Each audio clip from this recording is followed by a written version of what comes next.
বোন থেকে শুরু করে ছোট ছোট বাচ্চারা তারাও বিভিন্ন রাজ্যে যেয়ে পড়ে আছে। উদ্দেশ্যটা কি? দুবেলা দুমুঠো ভাত আর নিজের পরিবারের ভাত সহ কাপড় আর নিজের বাড়ি, এই তিনটে উদ্দেশ্য নিয়ে তারা ভিন রাজ্যে কাজ করছে। আজকের এই রাজ্য সরকার সেই রাজ্যে কাজ দিতে পারছে না।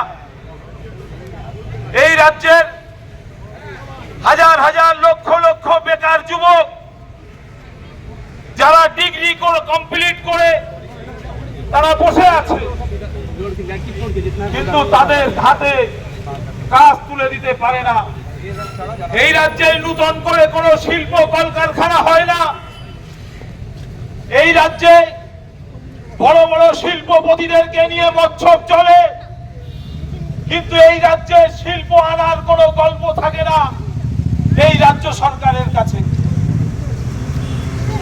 আর এই রাজ্য থেকে শ্রমজীবী পরিযায়ী শ্রমিকরা যারা বিভিন্ন রাজ্যে কাজ করে, তাদের উপরে যখন বিজেপি এবং আরএসএস এর মদতপুষ্ট মানুষগুলো তাদের উপরে অত্যাচার নামিয়ে নিয়ে আসে বাংলা কথা বলার জন্য, বাংলা ভাষা ব্যবহার করার জন্য, তখন ওই রাজ্য সরকারের মুখে কোনো বুলি থাকে না।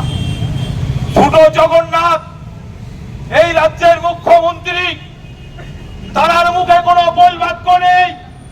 তিনি মন্দির বানাতে ব্যস্ত, তিনি বিভিন্ন ধর্মের খেলায় খেলিয়ে দিতে ব্যস্ত, ক্লাবগুলোতে বিভিন্ন পুজো মণ্ডপে বিভিন্ন অনুষ্ঠানে হাজার হাজার কোটি টাকা ব্যয় করতে ব্যস্ত, কিন্তু এই রাজ্যের ভবিষ্যৎকে নিয়ে কোনো চিন্তা নেই, কোনো হেলদোল নেই।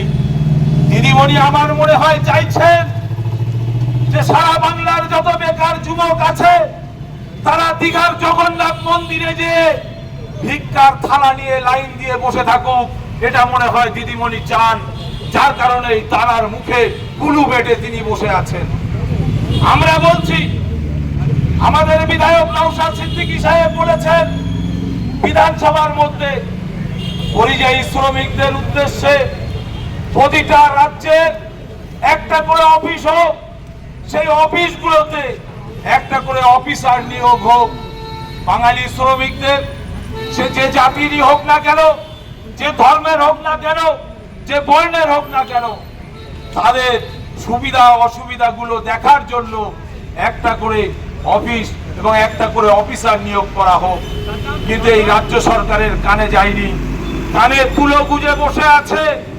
অতএব আগামী দিন পরিযায়ী শ্রমিক যারা আছেন, আপনাদের বলি, আপনাদের জন্য যে ব্যক্তি লড়াই করছেন, যে ব্যক্তি সংগ্রাম করছেন, সেই ব্যক্তির দিকে আপনাদেরকেও খেয়াল রাখা দরকার।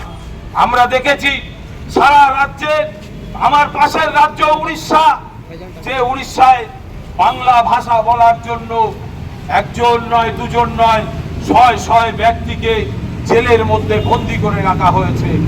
আমরা বলতে চাই, এই রাজ্য সরকার দায়িত্ব নিয়ে সেই সমস্ত মানুষদেরকে আমার রাজ্যে ফিরিয়ে আনুক, এবং আমার রাজ্য থেকে অনেক মানুষকে বাংলাদেশি তকমা লাগিয়ে তাদেরকে বাংলাদেশে পাঠিয়ে দেওয়া হয়েছে, তাদেরকেও আমার রাজ্যে ফিরিয়ে নিয়ে আসুক, এই দাবি আমরা করছি। এবং আমরা আজকে আরো বলতে চাই যে অনেক পরিযায়ী শ্রমিক যাদের পিটিয়ে মেরে দেওয়া হয়েছে, অতএব তাদেরকেও ক্ষতিপূরণের ব্যবস্থা করুক।